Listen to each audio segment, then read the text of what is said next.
Καλό μήνα και από μένα. Να περάσουμε στην δεύτερη συνεδρία της ημερίδας μας, η οποία είναι αφιερωμένη στα 15 χρόνια λειτουργίας και εξαιρετικά γόνιμων δράσεων και παρεμβάσεων του θεολογικού μας συνδέσμου «Καιρός για την αναβάθμιση της θρησκευτικής εκπαίδευσης». Έχω τη γνώμη ότι όλοι και όλες μας έχουμε διαπιστώσει στα 15-7 χρόνια λειτουργίας του συνδέσμου μας ότι ο σύνδεσμός μας παλεύει για έναν σύγχρονο μάθημα, έχει δώσει αυτές τις προοπτικές, ένα σύγχρονο μάθημα θρησκευτικής εκπαίδευσης και θρησκευτικών, και για αυτές τις προοπτικές θα είναι αφιερωμένη η δεύτερη συνεδρία. Θα μας μιλήσουν τρεις εξαιρετικοί μας συνάδελφοι και καθηγητές. Να περάσω στον πρώτο ομιλητή. Είναι ο κύριος Μιλτιάδης Κωνσταντίνου, που θα μας αναπτύξει το θέμα θρησκευτική παιδεία σε ένα σύγχρονο λαϊκό κράτος. Κύριε Κωνσταντίνου, έχετε το λόγο. Της εισήγησής μου σήμερα είναι η θρησκευτική παιδεία σε ένα σύγχρονο λαϊκό κράτος. Αν θα ήθελε να συνοψίσει κανείς μέσα σε λίγες μόνο φράσεις όλα όσα η σύγχρονη διανόηση θεωρεί ότι εκφράζουν το περιεχόμενο της έννοιας άνθρωπος, δεν θα έβρισκε ίσως καταλληλότερες και περιεκτικότερες από τις φράσεις που περιέχονται σε διάφορους λόγους και επιστολές του Αποστόλου Παύλου, όπως «επίησέντε», εννοείται ο Θεός, «εξ ενός παν έθνος ανθρώπων κατοικήν επί παντός προσώπου της γης». Κατά συνέπεια, ουκένει Ιουδαίος, ουδέ Ελλήν, ουκένει δούλος, ουδέ ελεύθερος, ουκένει άρσεν και θήλη. Και γι' αυτό μη γίνεστε δούλοι ανθρώπων. Στις φράσεις αυτές που το κυρίαρχο σύνθημα της Γαλλικής Επανάστασης, «Liberté, égalité, fraternité», συνόψισε σε 3 μόνο λέξεις, εμπεριέχονται όλα όσα η θεωρητική σκέψη μπορεί να περηφανευτεί ότι κατέκτησε στο διάβα των αιώνων. Δηλαδή την αντίληψη περί κοινής καταγωγής όλων των ανθρώπων, τη θεώρηση όλων των ανθρώπων ως ίσων ανεξαρτήτως φυλής, πολιτισμικών προϋποθέσεων, κοινωνικής θέσης και φύλου, και την αναγνώριση του δικαιώματος όλων των ανθρώπων στην ελευθερία. Αν όμως αναλογιστεί κανείς το πόσο αίμα, πόνο και δάκρυα κόστισε σε εκατομμύρια ανθρώπους η κατάκτηση αυτή, και το πόσο μελανυχήθηκε από τις πένες φιλοσόφων, κοινωνιολόγων, επαναστατών, μέχρι να φτάσει η ανθρωπότητα να διατυπώσει θεωρητικά αυτές τις βασικές αρχές, χωρίς μάλιστα να κατορθώσει ποτέ μέχρι σήμερα να τις κάνει πράξη, αντιλαμβάνεται το πόσο πρωτοπόρα και ρηξικέλευτη υπήρξε η σκέψη του Αποστόλου των Εθνών, ο οποίος διακήρυξε 2.000 σχεδόν χρόνια πριν από την εποχή μας τις αλήθειες αυτές, στηριζόμενος όχι σε μελέτες ή φιλοσοφικές αναζητήσεις, αλλά στην εμπειρία της εν Χριστώ σωτηρίας. Σε αυτήν ακριβώς την εμπειρία στηριζόμενη σήμερα η θεολογική επιστήμη επιχειρεί να αρθρώσει έναν νυφάλιο και επιστημονικά τεκμηριωμένο λόγο απέναντι σε μια κοινωνία που, ενώ δείχνει να έχει απορρίψει τον Θεό, όχι μόνο δεν έβαλε στη θέση του μια πιο λογικοκρατική αντιμετώπιση της ζωής, αλλά κατά παράδοξο και εντελώς αναπάντεχο τρόπο επέτρεψε σε δυσιδαιμονίες και προλήψεις που όμοια αίσθηση είχε αναγνωρίσει η ανθρωπότητα από την εποχή του Μεσαίωνα. Μάγοι, αστρολόγοι, οραματιστές, μελλοντολόγοι, καφεμάντης, χαρτομάντης, ταρομάντης, ειδικοί στις καρμικές σχέσεις, στις εξακριβώσεις προτέρας ζωής, στην ερωτική συνάστρια και κάθε λογής απίθανοι εισηγητές νέων θρησκευτικών δοξασιών εμφανίζονται καθημερινά. Σήμερα, που οι ελπίδες του πρόσφατου παρελθόντος για μια συνολική και αντικειμενική θεώρηση της αλήθειας και του κόσμου κατέρευσαν, συμπαρασύροντας την κατάρρευσή τους σε αυτή όλες τις βασικές αρχές πάνω στις οποίες στηριζόταν μέχρι σήμερα η κοινωνία και που πριν από λίγες δεκαετίες φάνταζαν ακλόνητα θεμέλια, όπως το εθνικό κράτος, η οικογένεια, το προλεταριάτο, το κόμμα, ο χριστιανικός πολιτισμός, απαιτούνται επίγουσες και σαφείς απαντήσεις, καθώς σήμερα, στον 21ο αιώνα, η ανθρωπότητα έφτασε να αντιμετωπίζει με τρόπο ένα φαινόμενο που νόμιζε πως είχε από αιώνες ξεπεράσει, τη δυσιδαιμονία και τον θρησκευτικό φουνταμενταλισμό που οδηγεί συχνά σε φανατισμό. Το επίγον της αναζήτησης λύσεων καταδεικνύει και μια άλλη διαπίστωση, ότι το πριν από ελάχιστες δεκαετίες αυτονόητο πως ο σύγχρονος δυτικός πολιτισμός βασίζεται μεταξύ άλλων σε μεγάλο βαθμό και εμπνέεται από τη χριστιανική πίστη, δεν φαίνεται να έχει πλέον αναμφισβήτητη ισχύ, τουλάχιστον όταν γίνεται λόγος για τον πολιτισμό της σημερινής Ευρώπης. Η Ευρώπη σήμερα δεν μπορεί και δεν θέλει να χαρακτηρίζεται ως χριστιανική ήπειρος, αφού οι χριστιανοί συνιστούν μια μειονότητα του πληθυσμού της και ήδη στον χώρο των επιστημών του ανθρώπου έχει σχεδόν καθιερωθεί ο όρος μεταχριστιανική εποχή. Από την άλλη μεριά όμως, τα τραγικά γεγονότα που βίασε η ανθρωπότητα τα τελευταία χρόνια διέπευσαν με τον πιο αναπάντεχο τρόπο όλους όσοι αμφισβητούσαν το ρόλο της θρησκείας στη ζωή των ανθρώπων και επιβεβαίωσαν δυστυχώς το πόσο εύκολα μπορεί η θρησκεία να γίνει όργανο καταστροφής των ανθρωπίνων σχέσεων όταν χρησιμοποιείται ως πρόφαση και προκάλημα πολιτικών ή οικονομικών επιδιώξεων και συμφερόντων. Σε όλα τα παραπάνω θα πρέπει να συμπολογιστεί ότι το Ισλάμ συνιστά σήμερα τη δεύτερη μετά τους χριστιανούς μεγάλη θρησκευτική κοινότητα της Ευρώπης, με προφανείς τις συνέπειες στην πολιτισμική και κοινωνική ζωή της Υπήρου.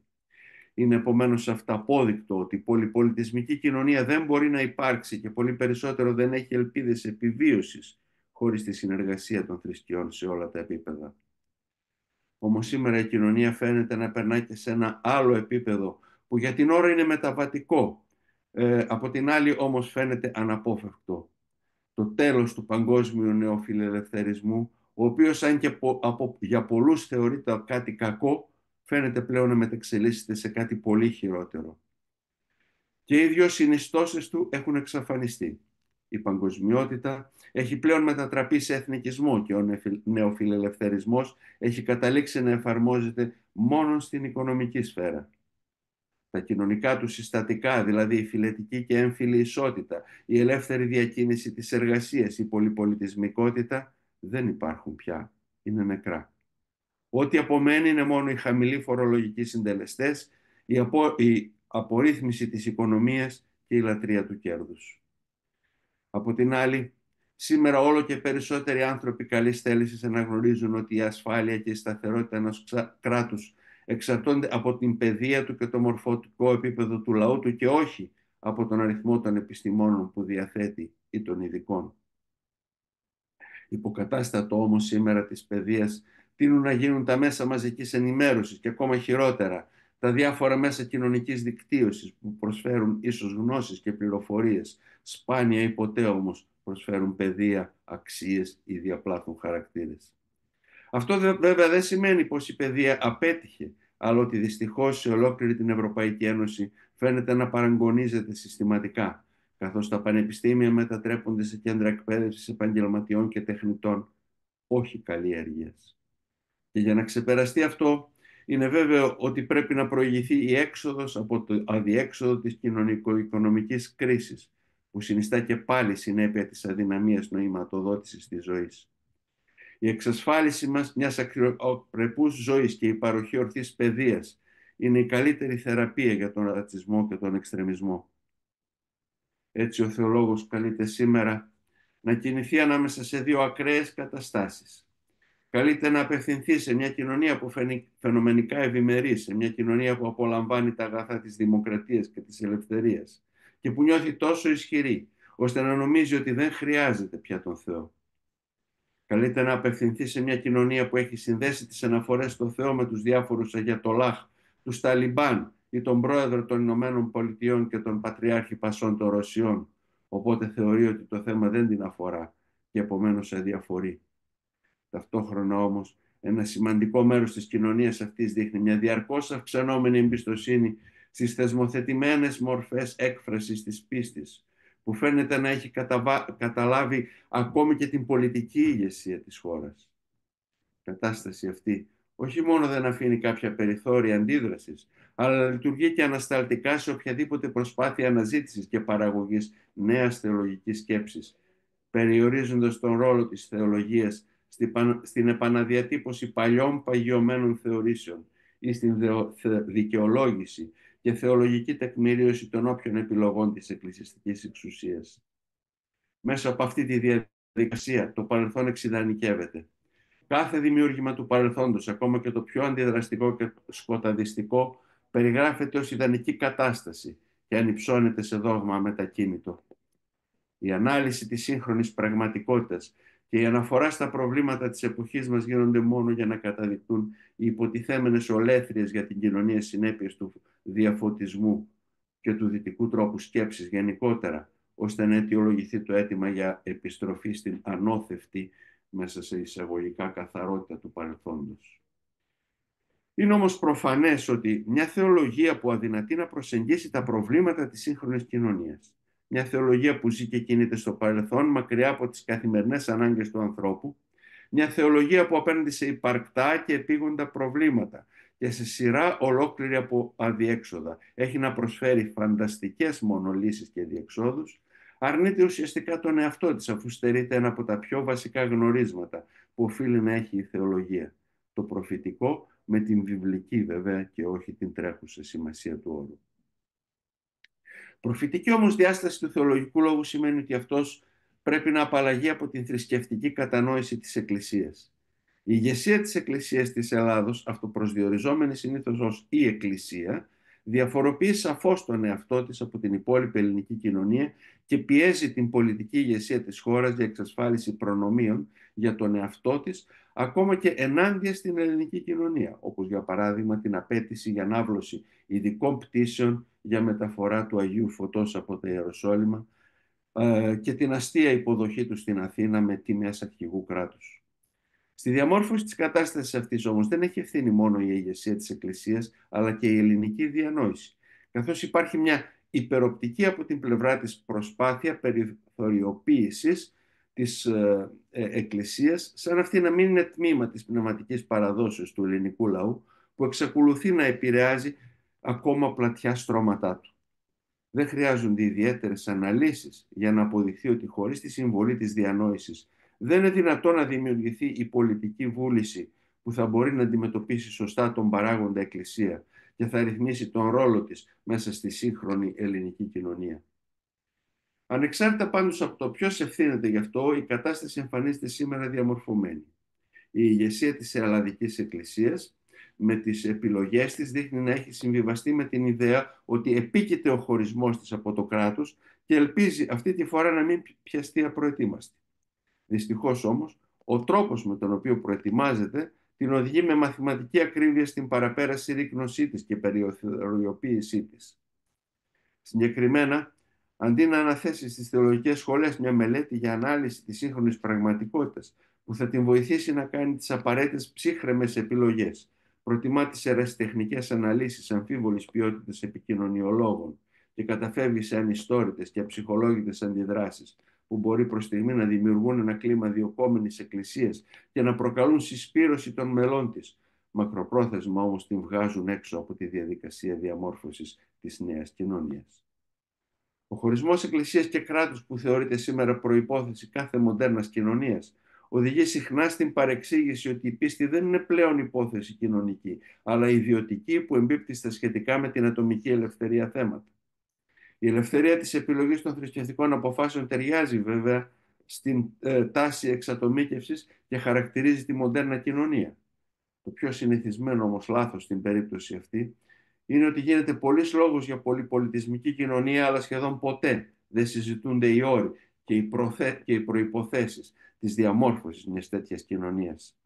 Έτσι περνά συχνά απαρατήρητο το ότι η διαμόρφωση μιας πολυπολιτισμικής κοινωνίας είναι αδύνατη χωρίς την ύπαρξη τουλάχιστον μιας κοινής γλώσσας και τη διαμόρφωση ενός κοινού πλαισίου νομικών και ηθικών προϋποθέσεων, εντός του οποίου θα λειτουργήσει αυτή η κοινωνία. Αλλά η διαμόρφωση ενός τέτοιου πλαισίου είναι αδύνατη όταν οι θρησκευτικές πεποιθήσεις του κάθε μέλους της συγκεκριμένης κοινωνίας θεωρούνται ατομική και όχι κοινωνική υπόθεση. Από την άλλη μεριά, η ιδιωτικοποίηση της σχέσης του ανθρώπου με τον Θεό σημαίνει αυτόματα ενίσχυση της θρησκείας, που βέβαια οδηγεί σε μια ισχυροποίηση της εκκλησιαστικής ιεραρχίας, αλλά ταυτόχρονα και στην ισχυροποίηση των φουνταμενταλιστικών τάσεων μέσα στην κοινωνία. Στην περίπτωση του χριστιανισμού αυτό θα σήμαινε την αποδοχή μιας μεταφυσικής διδασκαλίας περισωτερίας χωρίς την επί του όρους ομιλία. Και ίσως δεν είναι τυχαίο Το ότι δεν ακούγεται σχεδόν ποτέ σε Ορθόδοξη Εκκλησία κάποιο κήρυγμα πάνω στην επί του όρους ομιλία. Αλλά αν αφαιρέσει κανείς αυτό το χαρακτηριστικό της χριστιανικής πίστης, δεν απομένει από αυτήν παρά μια ειδωλολατρική θρησκεία, όπως και αν αφαιρέσει κανείς από τον Ιουδαϊσμό την Τορά και από το Ισλάμ τη Σαρία. Έτσι τίποτα δεν διαφοροποιεί τη μια θρησκεία από την άλλη, επομένως όλες καθίστανται διαφορετικές μορφές του ίδιου εμπορεύματος που προσφέρεται στην αγορά, προκειμένου να καλύψει κάποιες ψυχολογικές ανάγκες του καταναλωτικού κοινού που προτιμά με αυτόν τον τρόπο να αντιμετωπίζει τα αδιέξοδά του. Εύκολα αντιλαμβάνεται κανείς ότι έτσι οι θρησκευτικές πεποιθήσεις ακολουθούν μοιραία τον δρόμο των πολιτικών πεποιθήσεων, που καταλήγουν στη δυνατότητα επιλογής ανάμεσα σε δύο ίδια κόμματα. Μετά από όσα απεσιόδοξα αναφέρθηκαν παραπάνω, τίθεται το ερώτημα του ρόλου που μπορούν να παίξουν οι κρατικές θεολογικές σχολές σήμερα. Ακόμα πιο έντονα τίθεται το ερώτημα γιατί ένα λαϊκό κράτος όπως η Ελλάδα να χρηματοδοτεί θεολογικές σπουδές σε κρατικά πανεπιστήμια ή να πληρώνει θεολόγους καθηγητές στα σχολεία. Μια απάντηση στο ερώτημα αυτό θα μπορούσε να προκύψει από μια νέα προσέγγιση του οράματος του Ιησού για τον κόσμο που συνεψίζεται στον όρο Βασιλεία του Θεού, όπως αυτός βεβαίως περιγράφεται στα βιβλικά κείμενα. Και αν είναι αλήθεια ότι η Εκκλησία συνιστά μια ιστορική μορφή της αναμενόμενης Βασιλείας του Θεού, η θεολογία δεν μπορεί σε καμιά περίπτωση να είναι απλώς μια λειτουργία της Εκκλησίας. Ο μόνος τρόπος για να αποκτήσει η θεολογία ένα πραγματικό νόημα είναι να καταστεί μια λειτουργία της Βασιλείας του Θεού στην κοινωνία και στον κόσμο ολόκληρο. Καλείται όχι να κηρύξει μια ρομαντική επιστροφή σε ένα δίθεν ιδανικό παρελθόν, ούτε να υπηρετήσει ξεπερασμένες αξίες, αλλά να γίνει μια φωνή ελπίδας, ότι υπάρχει διέξοδος ανάμεσα στις παγίδες της απόλυτης ατομοκρατίας που επαγγέλλεται η νέα εποχή και τα συναφή κινήματα και του ολοκληρωτισμού στον οποίο οδηγεί ο φονταμενταλισμός. Ως τέτοια λειτουργία όμως η θεολογία είναι υποχρεωμένη να ανοιχτεί δημόσια στην κοινωνία, προσφέροντας μια πρόταση ζωής εμπνευσμένη από το όραμα της Βασιλείας του Θεού και μάλιστα να διελεχθεί με την κοινωνία και ενδεχομένως να δεχθεί και τη δημόσια κριτική για την πρότασή της. Στην προκειμένη περίπτωση δεν πρόκειται για μια διαπραγμάτευση ή συμφωνία μεταξύ δύο θεσμών, κράτους και εκκλησίας, που επιχειρούν αμοιβαία να κατοχυρώσουν τα συμφέροντά τους, αλλά για μια ελεύθερα διατυπωμένη και νυφάλια συγκροτημένη πρόταση που απευθύνεται σε ολόκληρη την κοινωνία. Από την άποψη αυτή προκύπτει σχεδόν ως αυτονόητο το ότι ένα λαϊκό κράτος χρειάζεται μια παρόμοια ανάλυση της κοινωνίας στηριγμένη στην αυθεντική παράδοση του τόπου. Ανάλογα ισχύουν βέβαια και για το μάθημα των θρησκευτικών στα σχολεία. Ένα μάθημα θρησκευτικών που θα απευθύνεται μόνο σε όσους μαθητές δηλώνουν μέλη μιας συγκεκριμένης εκκλησίας δεν μπορεί να έχει θέση σε δημόσιο σχολείο. Και ασφαλώς για να απευθύνεται ένα μάθημα στο σύνολο των μαθητών δεν σημαίνει απαραίτητο ότι πρέπει να είναι ευνοχισμένο από κάποιες απόψεις, ούτε ασφαλώς να οδηγεί σε συγκριτισμό. Ένα μάθημα ή απευθύνεται στο σύνολο των μαθητών και είναι υποχρεωτικό για όλους, ή πρέπει να αποβληθεί από το σχολικό πρόγραμμα, αφού η απαλλαγή κάποιων μαθητών από το συγκεκριμένο μάθημα συνιστά επίσης παραβίαση των θρησκευτικών ελευθεριών. Εξάλλου η απαλλαγή από το μάθημα στερεί τους μη κατά δήλωσή τους ορθόδοξους μαθητές στην πρόσβαση στη γνώση της ουσιαστικότερης πολιτιστικής παράδοσης του χώρου στον οποίο ζουν. Από την άλλη μεριά, σε μια εποχή που ξοδεύονται τεράστια ποσά για την αναβίωση κάποιων στις περισσότερες περιπτώσεις αμφίβολης αισθητικής και με βάρβαρα και κακόηχα ονόματα δίθεν εθήμων, είναι τουλάχιστον ανεύθυνο να υποβιβάσει κανείς την μοναδική πραγματικά ζωντανή παράδοση της χώρας σε επίπεδο μιας ομολογίας. Ένα ασφαλές, σύμφωνα με τα παραπάνω κριτήριο αξιολόγησης για κάποιο πρόγραμμα, είναι κατά συνέπεια το κατά πόσον αυτό λαμβάνει υπόψη του την πραγματικότητα του σύγχρονου σχολείου, στο οποίο φοιτούν πλέον πολλοί μαθητές που είτε στερούνται θρησκευτικών παραστάσεων, είτε είναι και αλόθρησκοι ή αλόδοξοι, αλλά ενδεχομένως παρακολουθούν το μάθημα των θρησκευτικών. Δυστυχώς στο σημείο αυτό τα παλιά προγράμματα υστερούν σημαντικά, καθώς δεν κατορθώνουν να αποφύγουν τον κατηχητικό και ηθικιστικό τόνο. Ένα δεύτερο κριτήριο είναι το παιδαγωγικό. Σήμερα αναγνωρίζεται από όλους σχεδόν η σημασία της ενεργητικής συμμετοχής των μαθητών στο μάθημα. Αυτό σημαίνει ότι τα εγχειρίδια του μαθήματος θα πρέπει να αποτελούν για το μαθητή εργαλεία δουλειάς και όχι δοκίμια, που απλώς πρέπει κανείς να τα διαβάσει και ενδεχομένως να τα αποστηθήσει. Ασφαλές κατά συνέπεια κριτήριο για την αξιολόγηση ενός προγράμματος είναι το κατά πόσον αυτό παρέχει στον μαθητή τη δυνατότητα να επεξεργαστεί τις πληροφορίες που του προσφέρονται και κυρίως να αντιληφθεί τη σχέση του περιεχομένου του με τον πολιτισμό και τη σύγχρονη ζωή. Αυτό το τελευταίο συνιστά ένα γενικότερο πρόβλημα για το μάθημα των θρησκευτικών, καθώς με τον τρόπο που συχνά διδάσκονται δημιουργείται η εντύπωση στους μαθητές, και δυστυχώς η αρχική αυτή εντύπωση μετατρέπεται σταδιακά σε πεποίθηση, ότι τα θρησκευτικά αναφέρονται σε κάποιες αφελείς ιστορίες του παρελθόντος ή στην καλύτερη περίπτωση σε κάποιες αλήθειες για τον Θεό, που όμως είτε στη μία είτε στην άλλη περίπτωση καμιά σχέση δεν έχουν με την καθημερινή ζωή και την πραγματικότητα. Ένα άλλο πρόβλημα που προκύπτει από την πρακτική που ακολουθείται στην ελληνική πολιτική πραγματικότητα σε ό,τι αφορά το μάθημα των θρησκευτικών αποτελεί η εντύπωση που συνειρμικά δημιουργείται στους περισσότερους ότι το συγκεκριμένο μάθημα μπορεί να αποτελέσει αντικείμενο διαπραγμάτευσης ανάμεσα στην Εκκλησία και στο κράτος. Είναι όμως προφανές ότι σήμερα αναγνωρίζεται αυτό από όλο και περισσότερους ανθρώπους καλής θέλησης, ότι το σχολικό θρησκευτικό μάθημα δεν μπορεί να υποκαταστήσει την κατήχηση των χριστιανών νέων που γίνεται ή πρέπει να γίνεται στο πλαίσιο της ενορίας και που αποσκοπεί στην καλλιέργεια θρησκευτικής συνείδησης και στην παροχή χριστιανικής παιδείας. Ένα ομολογιακό μάθημα προϋποθέτει αυτόματα την απαλλαγή των μη ορθοδόξων μαθητών από την παρακολούθησή του, πράγμα που σημαίνει ότι μια μεγάλη μερίδα των μαθητών του δημόσιου σχολείου θα στερηθεί την πρόσβαση στη γνώση της ουσιαστικότερης πολιτισμικής παράδοσης του χώρου στον οποίο ζουν, καθώς δύσκολα μπορεί κανείς να αρνηθεί ότι με τον ένα ή τον άλλο τρόπο η ορθόδοξη παράδοση εκφράζει πολιτισμικά το σύνολο σχεδόν του ελληνικού λαού, είτε είναι πιστή είτε είναι άπιστη. Έτσι, η Εκκλησία ως φορέας πραγματικού πολιτισμού, στηριζόμενη στη μακραίωνη παράδοσή της, στις γραφές της και στην πίστη της, μπορεί να αποτελέσει τον παράγοντα εκείνο που θα κινητοποιήσει τον πνευματικό κόσμο να βρει το θάρρος ώστε να προβάλλει μέσα σε μια εποχή απόλυτου ευτελισμού και απαξίωσης του ανθρώπινου προσώπου τις διαχρονικές αξίες της αγάπης, του λελοσεβασμού και της αλληλεγγύης. Όμως η θρησκευτική εκπαίδευση των νεαρών μελών μιας κοινωνίας παραμένει αποκλειστική υποχρέωση του κράτους. Σε μια εποχή απόλυτου αποπροσανατολισμού και πνευματικής αποχάβνωσης, το μάθημα των θρησκευτικών, απαλλαγμένο από τα κατηχητικά χαρακτηριστικά του, μπορεί να λειτουργήσει ως μια φωνή ελπίδας που θα αντιπαραθέσει στα σημερινά αδιέξοδα το όραμα μιας κοινωνίας χωρίς αποκλεισμούς και που θα αναζητήσει μια έντιμη διέξοδο ανάμεσα στις παγίδες της απόλυτης ατομοκρατίας του create your own myth και από τη μια μεριά και του απόλυτου ολοκληρωτισμού στον οποίο οδηγεί ο φονταμενταλισμός από την άλλη. Σας ευχαριστώ. Σας ευχαριστούμε πάρα πολύ, κύριε καθηγητά. Πολύ σημαντική η ομιλία σας. Έθεσε κέρια προβλήματα. Ως θεολόγοι της σχολικής τάξης, νομίζω, καθημερινά τα αντιμετωπίζουμε εδώ και πάρα πολλά χρόνια.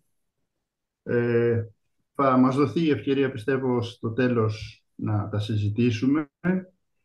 Να περάσουμε στην δεύτερη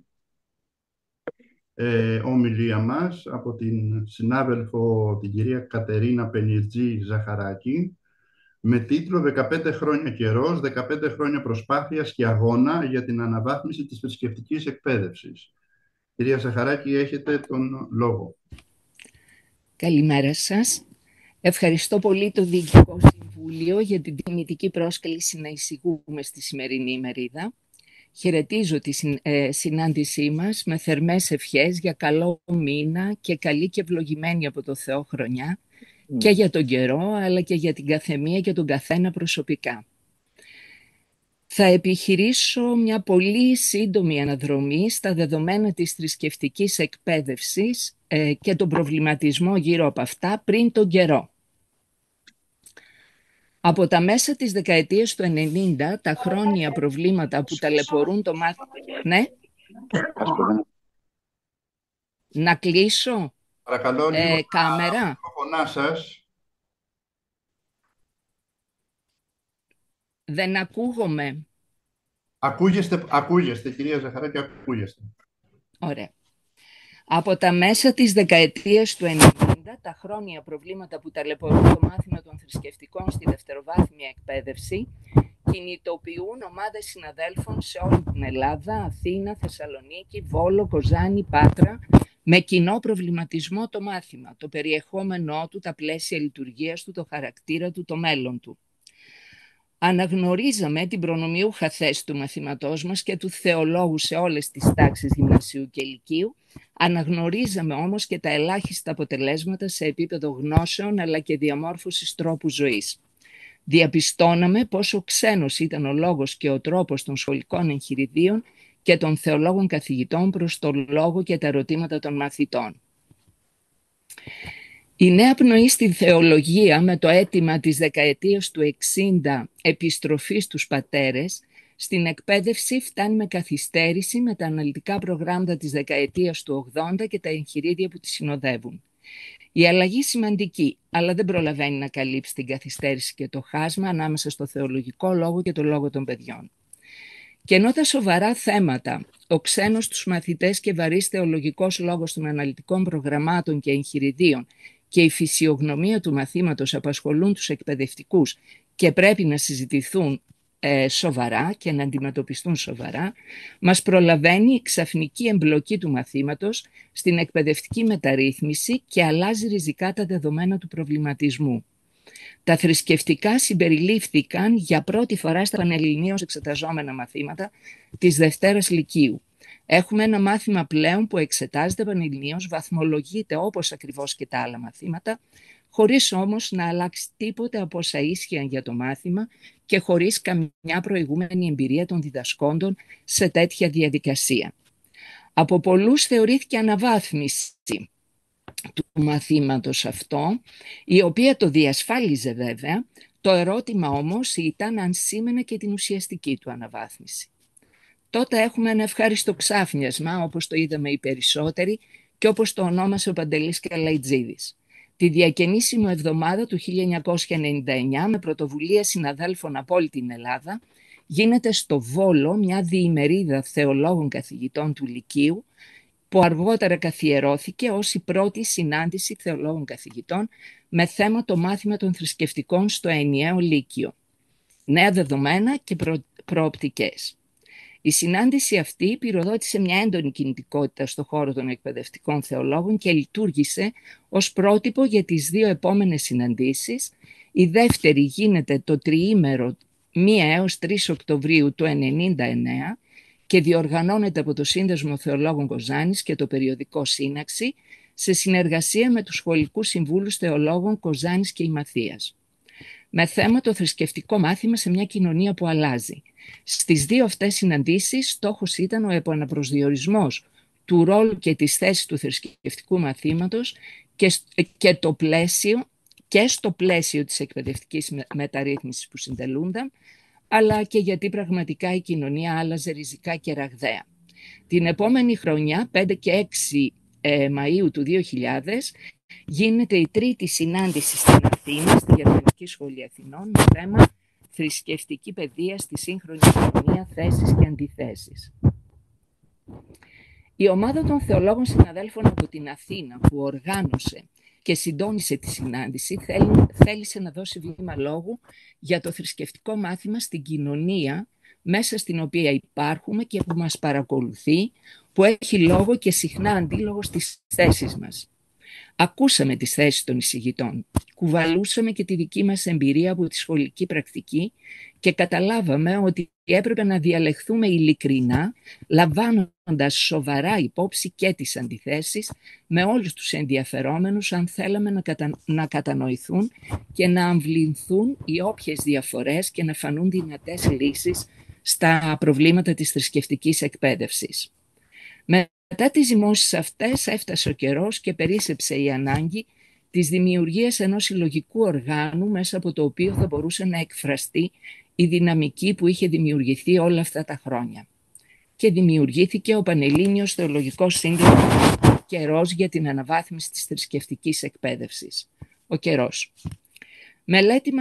Μέλημα και αγώνας από τη διακήρυξη των αρχών του συνδέσμου είναι η διακονία μιας ζωντανής θεολογίας σε ένα κοινωνικό πολιτισμικό τοπίο εντελώς διαφορετικό στην ελληνική πραγματικότητα. Οι αξίες και τα ζητούμενα έχουν αλλάξει. Προτεραιότητα δεν είναι πια τα ανεκτήμητα της ύπαρξης, αλλά μια υπερεκτιμημένη ηλική ευημερία, και συγχρόνως έχουμε μεγάλο και συνεχές μεταναστευτικό ρεύμα.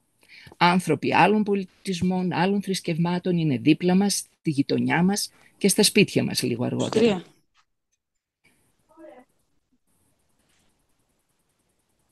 Ιδιαίτερα, όμως, μέλημα και αγώνας μας είναι πώς μια ζωντανή θεολογία θα μπορούσε να περάσει στις σχολικές τάξεις μέσα από τη θρησκευτική εκπαίδευση. Στις σχολικές τάξεις οι οποίες πλέον δεν έχουν καμία ομοιογένεια, ιδιαίτερα ως προς τη θρησκευτική αναφορά των μαθητών. Παιδιά ορθοδόξων χριστιανικών οικογενειών, άλλων χριστιανικών δογμάτων, άθρησκων και αλλόθρησκων οικογενειών, αυτοί είναι οι μαθητές μας σε όλη την επικράτεια. Η συνύπαρξή τους, η κατανόηση και ο σεβασμός του διαφορετικού μέσα και έξω από το σχολείο είναι το μεγάλο ζητούμενο. Στον καιρό από την ίδρυσή του συζητούσαμε για ένα μάθημα για όλους τους μαθητές, χωρίς θρησκευτικές, εθνικές ή άλλες διακρίσεις. Ένα μάθημα που θα μπορούσε να παρακολουθήσει την αλλαγή της ελληνικής κοινωνίας και να διαλέγεται με τις σύγχρονες προκλήσεις, που να σέβεται και να διασφαλίζει το διαφορετικό, να το κατανοεί. Μάθημα ανοιχτό και εξυγχρονισμένο με βάση...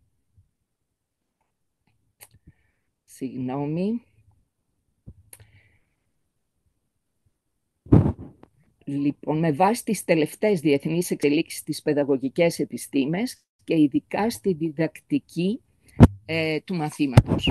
Ένα μάθημα πολιτισμού που πρώτα και κύρια θα αναφέρεται στην Ορθόδοξη Εκκλησία και πίστη, στοιχεία χωρίς τα οποία δεν είναι κατανοητή η ελληνική ιστορική πραγματικότητα, μέσα στην οποία υπάρχουν και μορφώνονται οι μαθητές του ελληνικού σχολείου, και που θα μπορούσε, πλαισιωμένο με στοιχεία άλλων ομολογιών και θρησκειών, να φτάσει σε όλους και έτσι μέσα από τη γνώση και την κατανόηση να συνεισφέρει στην ειρηνική συνύπαρξη των μαθητών και κατ' επέκταση να συνεισφέρει στον αμοιβαίο σεβασμό και τη συνύπαρξη σε όλη την ελληνική κοινωνία.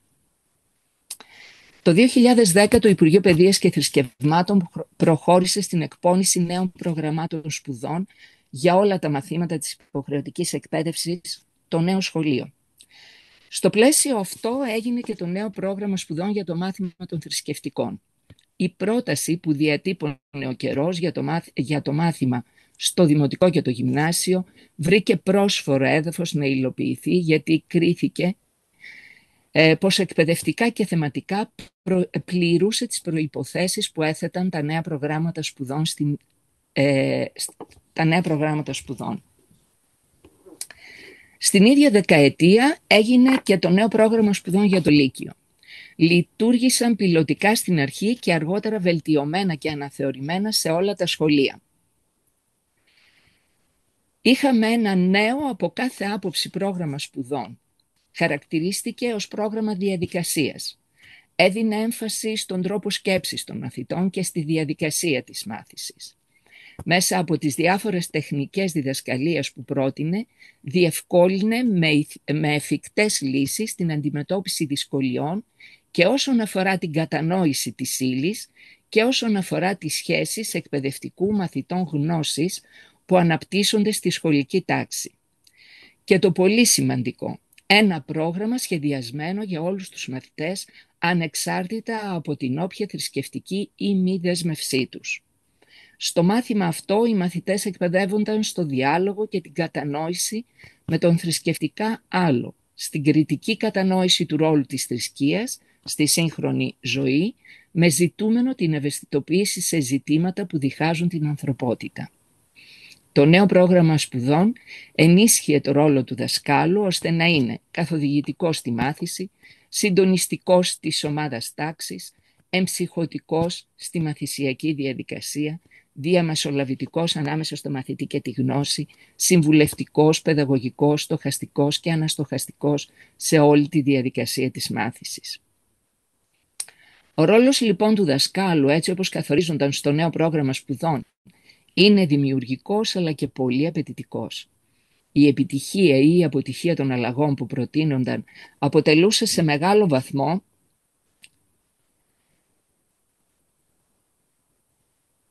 ευθύνη του εκπαιδευτικού που καλούνταν να τις εφαρμόσει στην πράξη.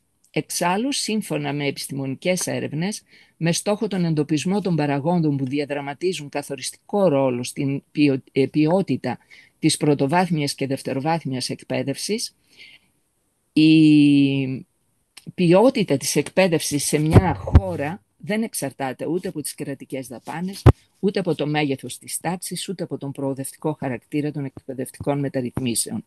Εξαρτάται από έναν και μοναδικό παράγοντα, την ποιότητα του εκπαιδευτικού προσωπικού.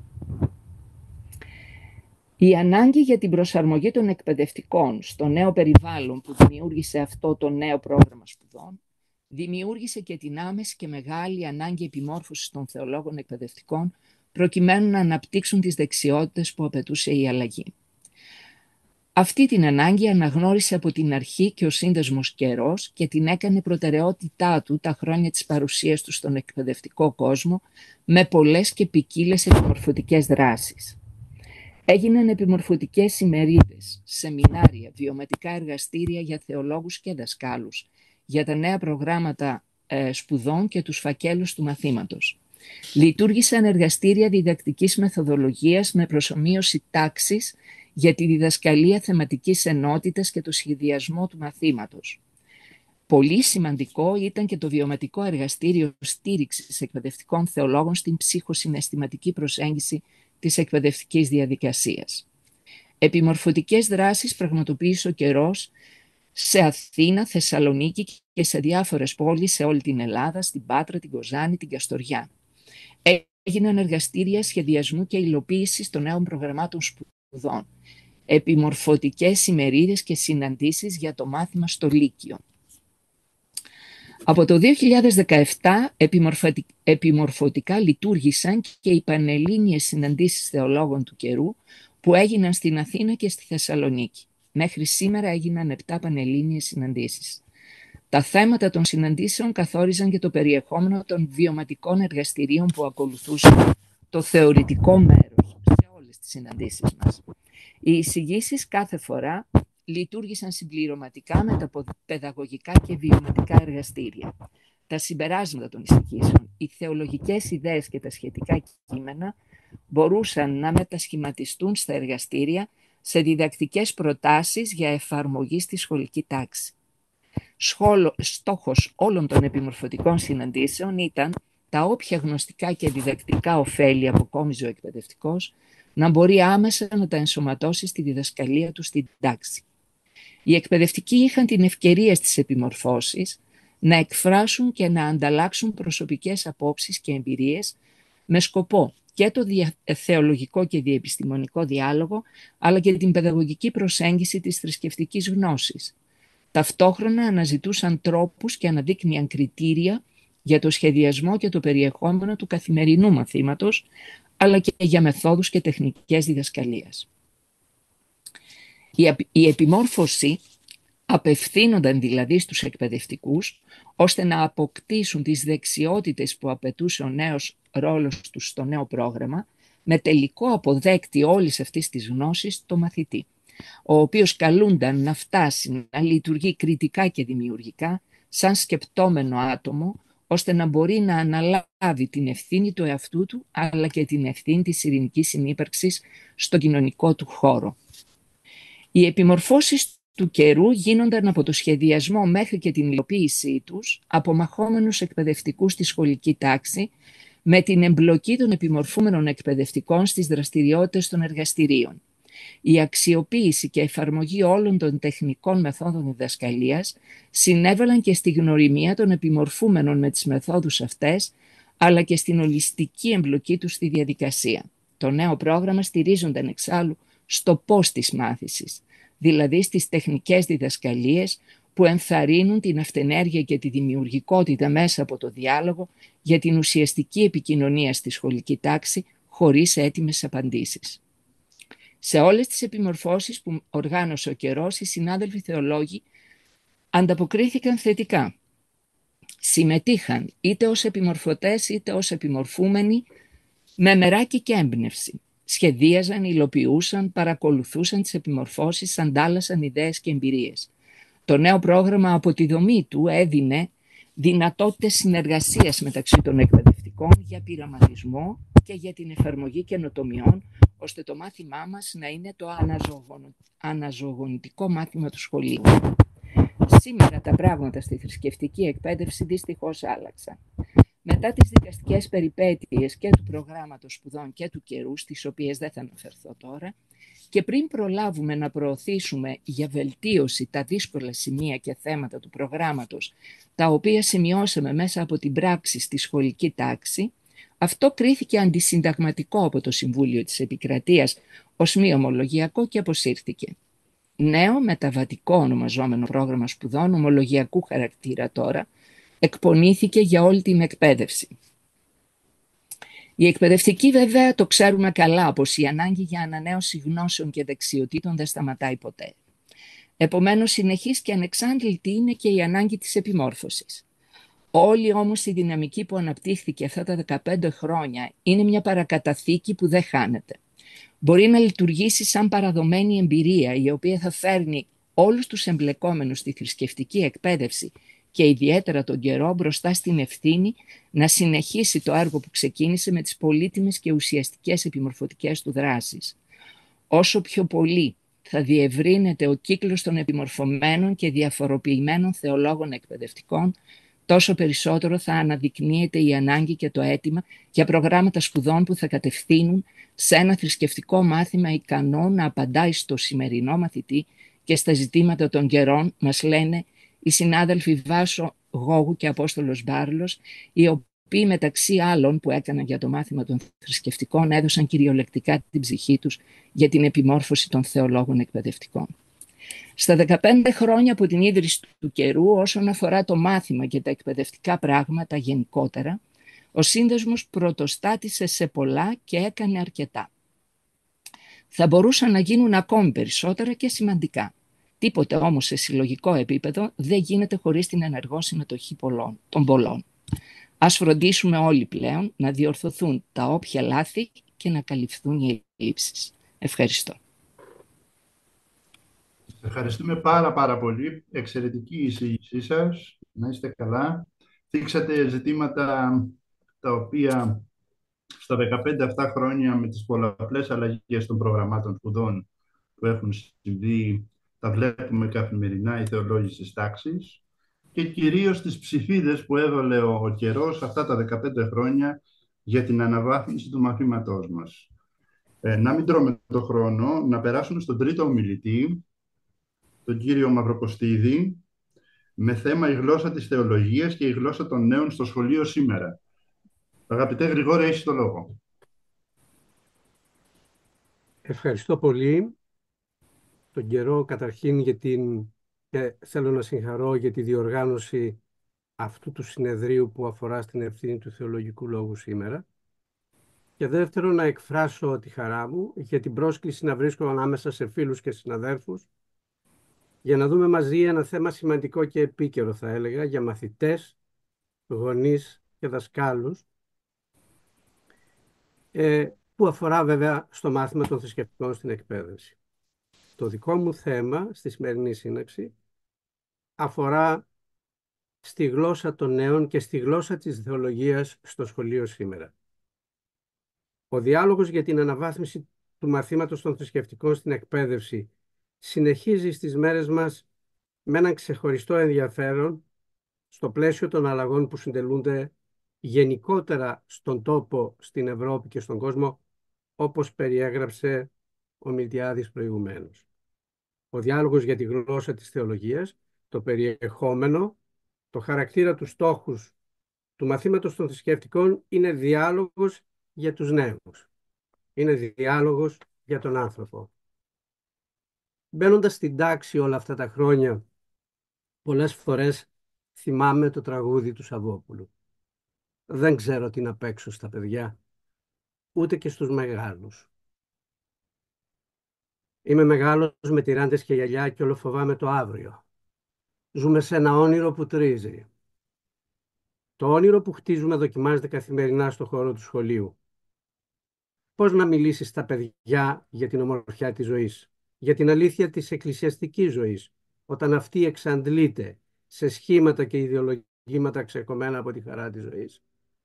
Όταν το μυστήριο της αγάπης του Θεού στον κόσμο βιώνεται ως ευσεβισμός, κανόνες ηθικής, ψυχολογική τακτοποίηση, ατομική σωτηρία, αρετές που σε ξεχωρίζουν από τον κόσμο, όταν η εκκλησιαστική ζωή γίνεται θρησκευτική ζωή και η εκκλησία πάβει να είναι ο φυσικός μας χώρος, όπου πάντες ζωήν έχουσιν. Η εκκλησία πάβει να είναι η οικογένειά μας, το σπίτι μας, που χαιρόμαστε τους άλλους σαν φίλους αδελφούς, αλλά γίνεται μηχανισμός αναγκαστικής σωτηρίας. Θα έλεγε κανείς βέβαια ότι ο χώρος που μπορεί μέσα σε ένα τέτοιο πλαίσιο να χαρεί την αλήθεια της ζωής είναι η οικογένεια. Κανένας δεν ζει για τον εαυτό του, αλλά ζει για τον άλλον. Σύζυγοι, γονείς, παιδιά, αγωνιζόμαστε να φτάσουμε και να βρούμε την πληρότητά μας στον άλλον. Παρ' όλα αυτά, στην εφηβεία οι σχέσεις γονιών και παιδιών δοκιμάζονται. Ευτυχώς μαθαίνουμε από τα παιδιά μας ότι η οικογένεια δεν περιορίζεται στο στενό οικογενειακό μας παράδεισο. Αναζητούν την αγάπη και την πληρότητα στην ευρύτερη οικογένεια των φίλων, των συμμαθητών τους. Το σημείο στο οποίο κερδίζονται ή χάνονται οι μέχρι τότε καλές σχέσεις γονιών και παιδιών είναι το πεδίο της περιορισμένης μας εκκλησιαστικότητας. Από την άλλη μεριά στο σχολείο σήμερα δεν μπορούμε να μιλήσουμε για σχολική ζωή, για φίλους, για συμμαθητές. Το σχολείο είναι ένας χώρος ανταγωνιστικός που εξοπλίζει με γνώσεις, παύλα πληροφορίες, αντίπαλους συμμαχητές στη διεκδίκηση μιας θέσης στην κοινωνία της αγοράς. Η αντίδραση των περισσότερων μαθητών να ενταχθούν σε ένα σχολείο που εκπαιδεύει ατομικές ικανότητες χωρίς να μορφώνει νόημα ζωής, να εμπνέει, να ελευθερώνει, να συγκινεί, είναι αναπόφευκτη. Ποιος είναι επομένως ο ρόλος ενός εκπαιδευτικού θεολόγου? Πρώτον, να κατανοήσει ότι η αντίδραση των παιδιών σε ό,τι δεν τα σέβεται και σε ό,τι δεν τα αγαπά είναι δείγμα υγείας. Δεύτερον, να αφουγκραστεί την αγωνία, τα όνειρα, τις κραυγές, το θυμό και την κριτική των νέων. Να συνομιλήσει μαζί τους. Να κάνει τη γλώσσα τους γλώσσα της θεολογίας. Τρίτον, να αναδείξει τη βαθύτερη εσωτερική συνάφεια του ήθους της θεολογίας και του ήθους των νέων ως ήθους αγάπης και ελευθερίας. Είναι αυτό το ήθος που φέρνουν στη ζωή τους οι νέοι φυσικά και αβίαστα, όσο και αν δυσκολευόμαστε πολλές φορές να το αναγνωρίσουμε και να το κατανοήσουμε ως δάσκαλοι, γονείς ή ποιμένες. Επομένως, πού συναντάται η γλώσσα των νέων και η γλώσσα της θεολογίας? Επιτρέψτε μου να μιλήσω μέσα από μερικά διδακτικά παραδείγματα για αυτήν τη συνάφεια και εγκύτητα νέων και θεολογίας. Με τους μαθητές της πρώτης λυκείου αναζητούσαμε την έννοια της Εκκλησίας, το νόημα της εκκλησιαστικότητας από την αρχαιότητα μέχρι σήμερα. Γιατί λοιπόν έχει σημασία η εκκλησιαστικότητα? Ποιο είναι το νόημα της κοινότητας σε καιρούς μάλιστα σκληρού ατομισμού?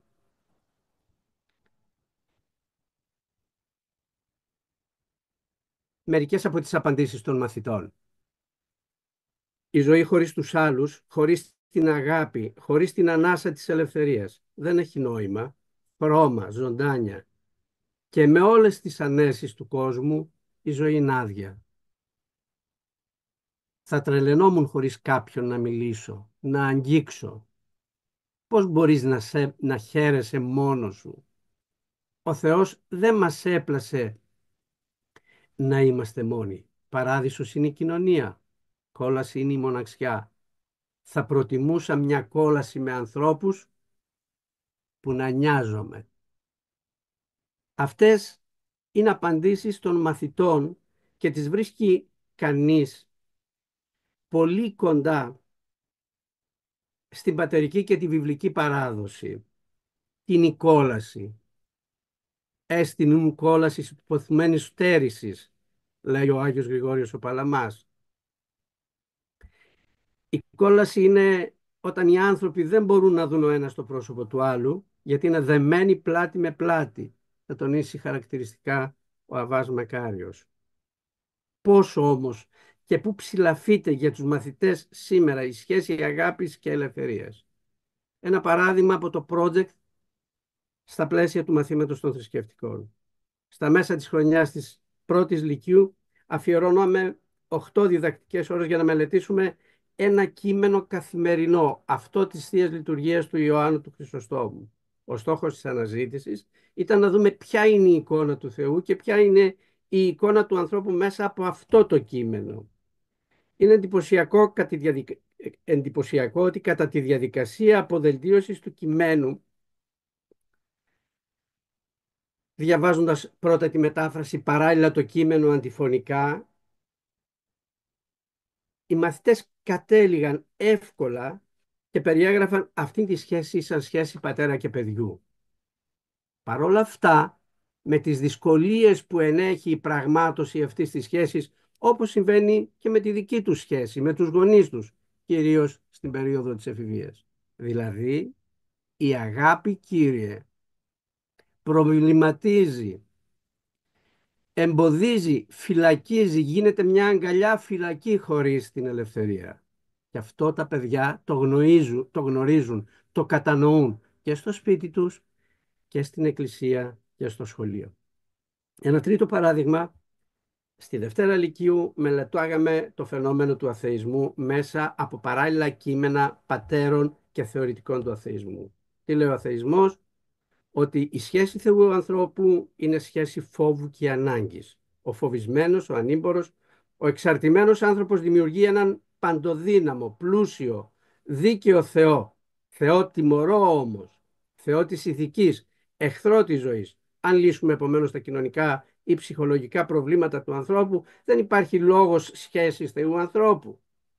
Το συμπέρασμα από την πλευρά των μαθητών, μέσα από αυτήν την παράλληλη κειμενική μελέτη, είναι εντυπωσιακό. Απλά και ξεκάθαρα. Κύριε, ο αθεϊσμός έχει δίκιο όταν η σχέση Θεού ανθρώπου παραμένει σχέση φόβου και ανάγκης. Δεν έχει όμως δίκιο όταν η σχέση αυτή είναι σχέση αγάπης, είναι σχέση ελευθερίας.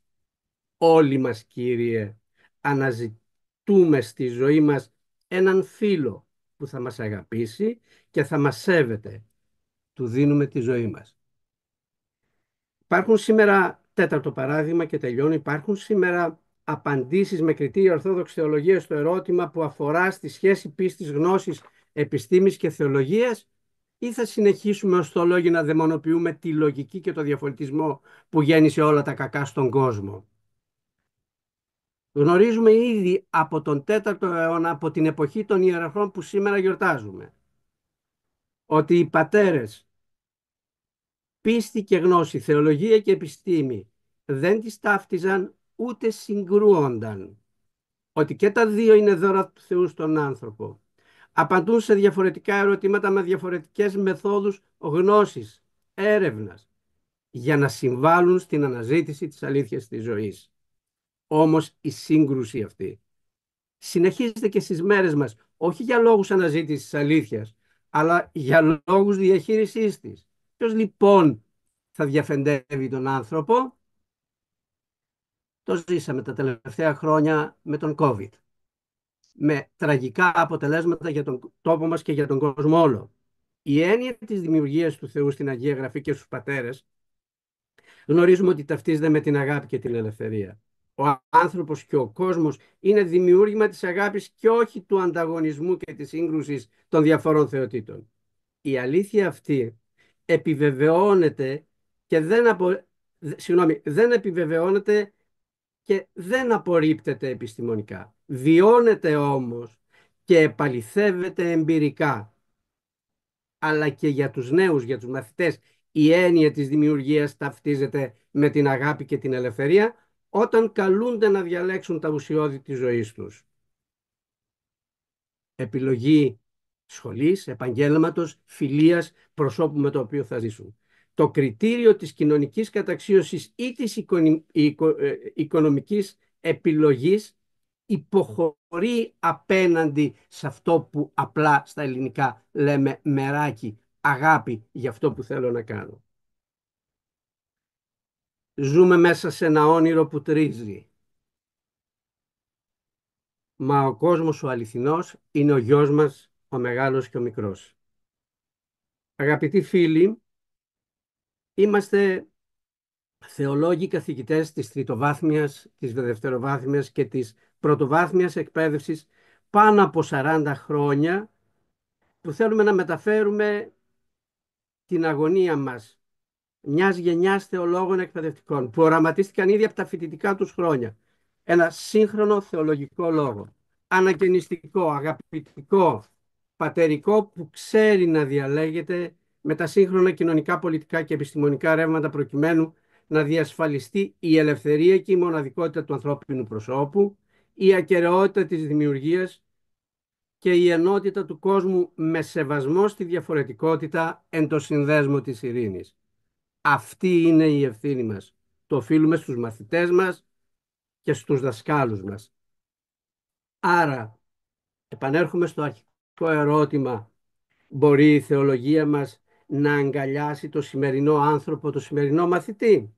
Η απάντηση μπορεί να είναι σαφώς καταφατική, εάν και εφόσον η γλώσσα του ανθρώπου, η γλώσσα των νέων, γίνει γλώσσα της θεολογίας. Αν η θεολογία ξανασαρκωθεί και βάλει στο κέντρο της ζωής της τον άνθρωπο σήμερα, χωρίς εθνικούς ή φυλετικούς ή κοινωνικούς αποκλεισμούς. Αν η θεολογία δεν φοβάται το διάλογο, δεν φοβάται τον ξένο, τον άλλο, τον διαφορετικό, η θεολογία δεν μπορεί να αγνοεί ή να θεωρεί αντιπαλώτης τη γλώσσα της φιλοσοφίας, της τέχνης, τη γλώσσα του πολιτισμού, της βαθύτερης εκείνης ανάγκης της ανθρώπινης ψυχής να δημιουργήσει, να μεταμορφωθεί.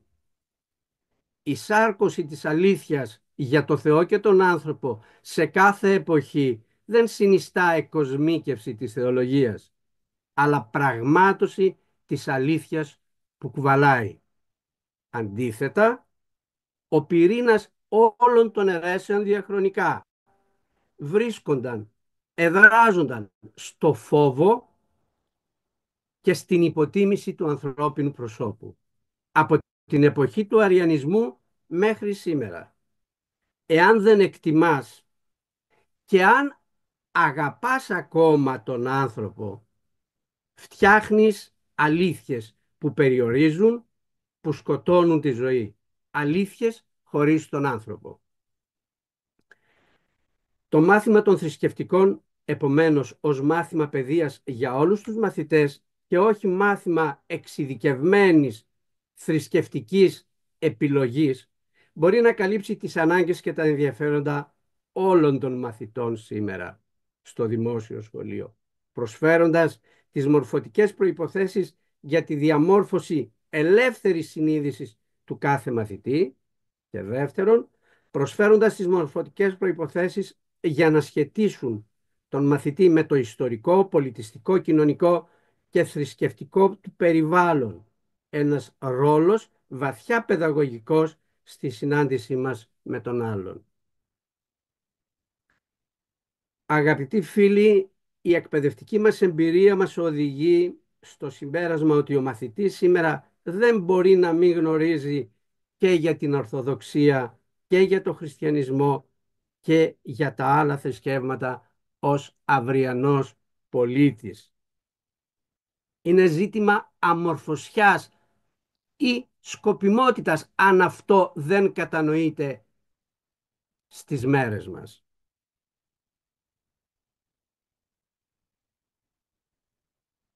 Ευτυχήσαμε να ζήσουμε την υλοποίηση αυτής της θεολογικής, παιδαγωγικής και εκπαιδευτικής πρότασης στα νέα προγράμματα σπουδών, όπου το μάθημα των θρησκευτικών αληθεύει χωρίς μονοφωνίες, χωρίς ανταγωνισμούς ή άνευρους συγκριτισμούς και αποκλεισμούς. Εμείς θα συνεχίσουμε να οικοδομούμε χτίζοντας δημιουργώντας γέφυρες, όπως έλεγε ο μακαριστός Αναστάσιος, διότι ο διάλογος για ό,τι μας πληγώνει και ό,τι μας χωρίζει είναι ανάγκη ζωής. Τρόπος να υπάρχουμε εκκλησιαστικά και συνοδικά. Σας ευχαριστώ. Αγαπητέ Γρηγόρη, σε ευχαριστούμε πάρα πολύ και η δικιά σου εισήγηση ήταν εξαιρετική. Έθεσε ζητήματα που σχετίζονται με το μάθημά μας και βρίσκεται το μάθημά μας τα τελευταία τουλάχιστον 20 χρόνια στο επίκεντρο, το εκπαιδευτικό, το παιδαγωγικό. Δυστυχώς όμως βρίσκεται και στο επίκεντρο πολιτικών και νομικίστικων αντιπαραθέσεων. Είναι πράγματι πολύπλοκο το ζήτημα της θρησκευτικής εκπαίδευσης στο δημόσιο σήμερα ελληνικό σχολείο. Θέλω να πιστεύω ότι με την συζήτηση την οποία θα ακολουθήσει θα έχουμε ένα έτσι πολύ ευχάριστο κλίμα.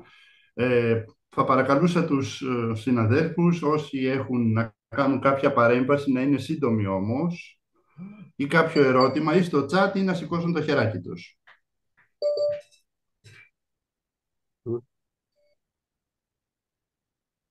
Ο πατήρ Ιωστίνος, από ό,τι βλέπω. Ναι, εγώ θα ήθελα να θέσω 3 ερωτήσεις. Είναι μία στον κάθε εισηγητή, ξεκινώντας από τον καθηγητή, τον κύριο Κωνσταντίνου, ο οποίος στην εισήγησή του είπε ότι το μάθημα των θρησκευτικών πολλές φορές γίνεται αντικείμενο διαπραγμάτευσης μεταξύ εκκλησίας και πολιτείας. Θέλω λοιπόν να ρωτήσω, ποιος δίνει αυτή τη δυνατότητα, από πού απορρέει αυτή η δυνατότητα να γίνεται αντικείμενο διαπραγμάτευσης μεταξύ εκκλησίας και πολιτείας? Ένα είναι αυτό. Στην δεύτερη εισηγήτρια, την κυρία Ζαχαριάδου, ήθελα να τη ρωτήσω κάτι το οποίο εγώ δεν το γνωρίζω.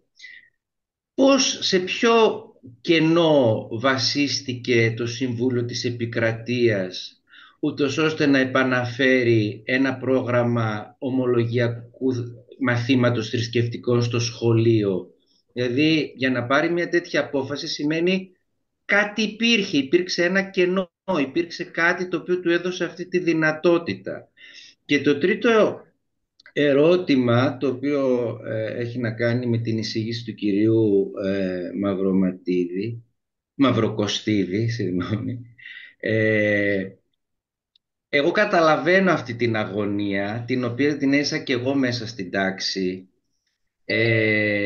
για το μάθημα, τον θεολόγο, τη θέση του θεολόγου, τη σχέση του θεολόγου με όλη την εκπαιδευτική διαδικασία. Αλλά ξέρετε τι, πάντοτε εγώ αυτό που ένιωθα και αντιμετώπιζα μέσα στην τάξη είναι αυτή η αμφισημία που υπάρχει μεταξύ του ιδανικού που διδάσκουμε εμείς ως θεολόγοι μέσα στην τάξη και του πραγματικού που υπάρχει όχι γενικά στη ζωή, αλλά στη ζωή της Εκκλησίας.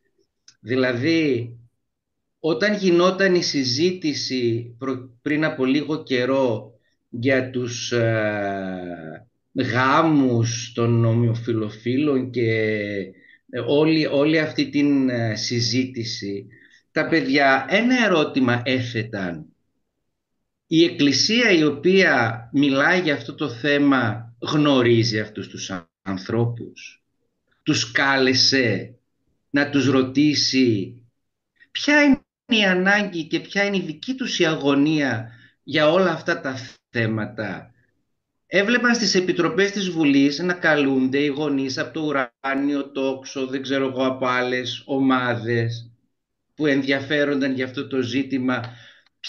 Πότε η Εκκλησία ζήτησε έστω αυτό που λέει ο λαός για τα μάτια του κόσμου, για να έχουμε κι εμείς στα παιδιά, στους γονείς, να λέμε κάτι, ότι ναι, τους ρώτησαν, συναντήθηκαν? Αυτό νομίζω είναι το μεγαλύτερο πρόβλημα, ότι προσπαθούμε μέσα σε ένα σχολείο να μιλήσουμε στα παιδιά για μια ορθοδοξία όπως πρέπει να είναι, η οποία όμως ούτε κατελάχιστον δεν συναντιέται με αυτή την πραγματικότητα η οποία υπάρχει. Αυτά τα 3. Ευχαριστώ πολύ.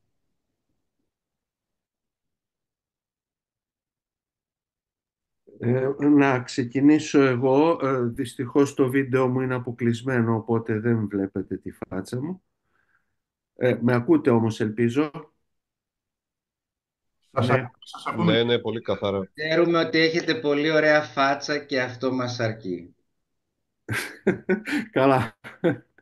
Εν πάση περιπτώσει, αυτό που ρώτησε ο πατέρ Ιουστίνος το είπα σε μια συνάφεια όπου προσπαθούσα να εξηγήσω ότι σήμερα φαίνεται πως στην ηγεσία της Ελλαδικής Εκκλησίας υπάρχει ένας συμβιβασμός. Δηλαδή, σήμερα όλοι λίγο πολύ πιστεύουν ότι ο χωρισμός από το κράτος επίκειται.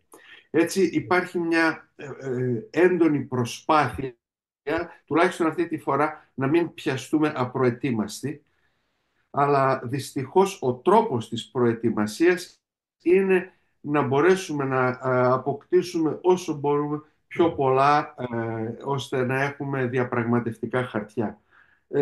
Δυστυχώς αυτό συμβαίνει αν όσοι γνωρίζουν λίγο τα σχετικά με το πώς λειτουργεί η ηγεσία της Εκκλησίας, η Ιερά Σύνοδος κλπ, θα διαπιστώσει ότι περιβάλλεται από πλήθος διάφορων κοινωνιολόγων, επικοινωνιολόγων, επιμένω στο αμφίβολης ποιότητας ανθρώπων, οι οποίοι αυτή τη στιγμή συμβουλεύουν την ηγεσία της Εκκλησίας στο πώς πρέπει να φερθεί απέναντι στο κράτος. Και βεβαίως είναι προφανές ότι το μάθημα των θρησκευτικών θεωρούνταν μέχρι τώρα, τουλάχιστον στη συνείδηση κάποιων, αλλά αυτή η συνείδηση έγινε τελικά πεποίθηση, ότι το μάθημα των θρησκευτικών, στο μάθημα των θρησκευτικών, εάν αυτό το πράγμα τι γίνεται. δεν ακούω. Σας παρακαλώ το μικρόφωνο σας, ο κύριος Μαγκαναδέλης νομίζω. Ναι, κύριε Κωνσταντίνου, μπορείτε να συνεχίσετε. Δεν έχω να πω πολλά πράγματα. Δυστυχώς αυτό είναι μια πεποίθηση. Έχει γίνει πλέον μια πεποίθηση ότι εάν μας πάρουν το μάθημα των θρησκευτικών, κάτι χάνουμε. Και βεβαίως με δεδομένο ότι η κατήχηση είναι ανύπαρκτη πλέον στο χώρο της Εκκλησίας, δηλαδή αυτό το οποίο ονομάζουμε κατήχηση, ακόμα και για τα παιδάκια που γίνεται σε κάποιες ενορίες, δεν νομίζω ότι δίνει πολλά πράγματα στα παιδιά, εκτός από μια θρησκευτικότητα πολύ κακού τύπου. Λοιπόν, εφόσον η κατήχηση είναι ανύπαρκτη, ο μόνος χώρος όπου μπορεί η Εκκλησία να ελπίζει ότι θα κατηχηθούν τα νεαρά μέλη της είναι το σχολείο, και γι' αυτό το διεκδικεί πάρα πολύ. Το είδαμε άλλωστε, και οι αποφάσεις του Συμβουλίου της Επικρατείας προκλήθηκαν από συγκεκριμένη ομάδα θεολόγων, οι οποίοι το πιστεύουν αυτό το πράγμα, ότι το σχολείο είναι ο χώρος όπου μπορούν να κατηχηθούν τα νέα μέλη της Εκκλησίας. Κύριε Μαυροκοστίδη, νομίζω απευθυνόταν και σε εσάς η ερώτηση. Ναι, είναι η τρίτη ερώτηση, νομίζω ότι προηγείται η Κατερίνα. Ναι, Ναι, να απαντήσω στο κενό που λέει ο πατήρ Ιουστίνος. Δεν υπάρχει κενό στο το νέο πρόγραμμα των θρησκευτικών. Το νέο πρόγραμμα των θρησκευτικών παραπέμφθηκε στο Συμβούλιο της Επικρατείας, όπως πολύ καλά είπε ο κύριος Κωνσταντίνου, επειδή ακριβώς θεωρείται από εκκλησιαστικούς χώρους το σχολείο ως ο χώρος της κατήχησης. Και το Συμβούλιο της Επικρατείας επικαλέστηκε άρθρο του Συντάγματος, το άρθρο του Συντάγματος που μιλάει για την θρησκευτική εκπαίδευση των παιδιών, για το ότι το κράτος είναι υποχρεωμένο να παρέχει θρησκευτική εκπαίδευση στα παιδιά, ερμηνεύοντας τη θρησκευτική εκπαίδευση ως ορθόδοξη χριστιανική εκπαίδευση. Δεν έκανα περισσότερο λόγο πάνω για αυτό το πολύ πονεμένο θέμα για τον καιρό, και για το οποίο πάλεψε πάρα πολύ, γιατί θεώρησα ότι δεν ήταν στα πλαίσια της εισηγήσεώς μου. Ευχαριστώ.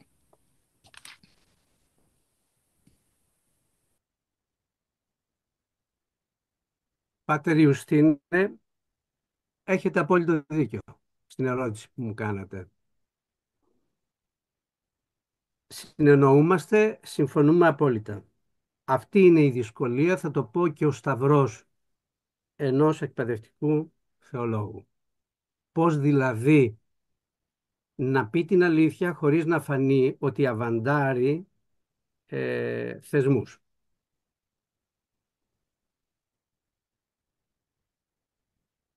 Θα ξεκινήσω από κάτι πιο απλό, αν μου επιτρέπετε 2 λεπτά. Στα θέματα που τέθηκαν, τα ανέφερε η Κατερίνα, μιλάμε τώρα για τις αποφάσεις του Συμβουλίου Επικρατείας. Είπε ότι αυτά είναι σκοπιμότητες και είναι και άγνοιες ταυτόχρονα. Επιτρέψτε μου να πω 2 λόγια. Δεν θέλησα να το βάλω στο κείμενό μου. Είναι από το Μακαριστό Αναστάσιο, τον Αρχιεπίσκοπο Αλβανίας. Γράφει λοιπόν το 2003, αλλά το διδάσκει ήδη από τη δεκαετία του 70, ότι διαβάζω το κείμενό του. Από προσωπική εμπειρία έχω σχηματίσει τη βεβαιότητα ότι η κατά το δυνατόν αντικειμενική σπουδή διαφορετικών πολιτισμών και θρησκευτικών ιδεών που τους διαμόρφωσαν δεν απειλεί τη χριστιανική μας πίστη, ούτε υπονομεύει την ορθόδοξη συνείδηση. Αντίθετα, τη στηρίζει και την ευρύνει. Την κάνει πιο ανοιχτή και νυφάλια στην κατανόηση του άλλου, του διαφορετικού, του παγκόσμιου, περισσότερο ταπεινή και ευγνώμονα, εφόσον η χριστιανική μας πίστη δεν είναι δικό μας επίτευγμα, αλλά δώρο Θεού. Δεν θέλω να συνεχίσω παρακάτω. Κι όμως, ενώ έχουμε ως δεδομένο στο ζήτημα που κουβεντιάζουμε, θα πρέπει να έχουμε όλους τους μαθητές στην τάξη, να μιλήσουμε και για τα άλλα θρησκεύματα. Οι κόντρες, οι πολιτικές, εκκλησιαστικές, οι σκοπιμότητες έκαναν το μάθημα να μην έχει σήμερα όλους τους μαθητές στην τάξη. Με μεγάλη ευκολία να λέει, κοιτάξτε, πάρτε απαλλαγή, θα σας ρίξω και ένα μάθημα, ελπίζουμε να είναι αξιοπρεπές, τουλάχιστον επιστημονικά, να μπορέσει να σταθεί στην τάξη. Τώρα, το τελευταίο που υπενηχθήκατε στις δυσκολίες που σας θέτουν οι μαθητές, φαντάζομαι ότι τις θέτουν σε όλους τους συναδέλφους, έχω να πω ότι μια είναι η ελπίδα μας. Να λειτουργήσει η τάξη ως πυρήνας συνοδικότητας. Η ανοιχτωσιά των μαθητών και η ευαισθησία των θεολόγων μπορεί να φτάσει σε αυτά τα ουσιώδη ζητήματα που είναι κέρια. Διαφορετικά, νομίζω ότι μένει ένα χάσμα αγεφύρωτο. Αυτό. Ευχαριστώ. Ίσως και εγώ όλους τους συμμετέχοντες και όλους όσους μίλησαν εκ μέρους και των υπολείπων μελών του καιρού. Ευχαριστούμε πάρα πολύ. Ακούστηκαν πάρα πολύ ενδιαφέροντα πράγματα. Οπότε μπορούμε να περάσουμε να δούμε τις φωτοστιγμές από το βίντεο που ετοιμάσαμε, Θανάση, και γιατί έχει περάσει και λίγο η ώρα. Ευχαριστούμε πολύ λοιπόν και πάλι.